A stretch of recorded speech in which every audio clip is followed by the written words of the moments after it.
വിധുച്ചേട്ടൻ എന്ന വലിയേട്ടനെ എങ്ങനെയാ മനസ്സിൽ വെച്ചിട്ടുള്ളത്? വിധുച്ചേട്ടൻ എന്ന് പറഞ്ഞാൽ ഈ പേര് പോലെ തന്നെ ഒരു ചേട്ടൻ്റെ സ്ഥാനമാണ്. അതുപോലെ തന്നെ ഭയങ്കര സപ്പോർട്ടീവാണ്.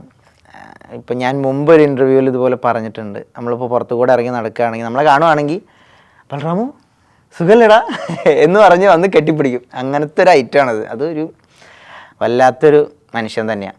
അദ്ദേഹം ഈ എടാന്ന് വിളിക്കുന്നതൊക്കെ ആക്ച്വലി നിങ്ങളെ കുറേ കൂടി കംഫർട്ടിലൊക്കെ എത്തിക്കില്ല. കാരണം നീ എൻ്റെ പോലെയാണ്, അല്ലെ നമ്മൾ ഒന്നാണ് എന്ന് പറയുന്നത്. പുള്ളി എടാന്ന് വിളിച്ചില്ലെങ്കിലേ നമുക്ക് എന്തെങ്കിലും തോന്നുന്നു. എടാ എടാ ബൽറാമു എന്ന് പറയാ, ബൽറാമു എന്ന് പറയൂ, അത് തന്നെ നമ്മൾ കൂളാവും.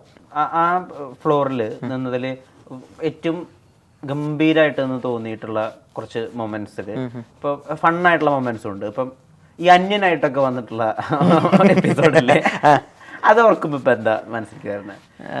സത്യം പറഞ്ഞാൽ രസമായിരുന്നു. അത് നല്ല രസമായിട്ടാണ് ചെയ്തത്. കാരണം നമ്മൾ കോമ്പറ്റീഷനൊന്നും അല്ലല്ലോ, നമ്മളിങ്ങനെ എൻജോയ് ചെയ്തുകൊണ്ടിരിക്കുക.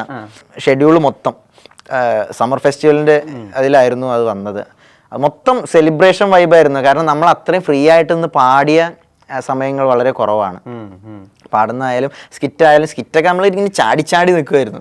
സ്കിറ്റൊക്കെ ഒറ്റ ടേക്കിൽ ഓക്കെ ആക്കിയത്. നമ്മൾ റിഹേഴ്സലാണെങ്കിലും ഒറ്റ സ്ട്രെച്ചിൽ, പാട്ടൊക്കെയാണ് 2-3 പ്രാവശ്യം ഗ്രൂമിങ്ങിൽ പാടി കൊടുക്കുക. സ്കിറ്റൊക്കെ ഒറ്റ പ്രാവശ്യം ടേക്ക് ഓക്കെയാണ്.